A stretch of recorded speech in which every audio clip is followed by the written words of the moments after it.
西在地新闻继续要来讲，竹仔是南投竹山正珍贵的特产。当地乐团发扬竹仔音乐的文化，特别规划课程，让老大人体验美妙的竹仔的乐音。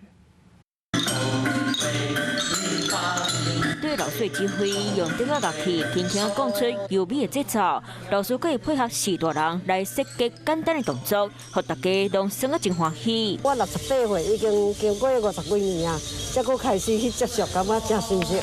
有这种课程，我觉得非常的棒。随时代演变，竹家文化嘛渐渐流失。乐团建起社区方式，希望当让愈侪人更了解竹乐器的水。没有老人去讲。让他们有音感，对，让他们激动头脑，很那练习，以及咱是竹山这个故乡。竹仔是竹山镇真珍贵特产，有各界协助和辅导，利用各种亲近计划，希望当继续将在地竹家文化推广给更多人知影。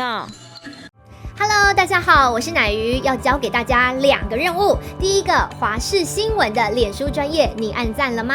还有华视新闻的 YouTube 频道，赶紧订阅起来，还要记得按赞，开启小铃铛哦。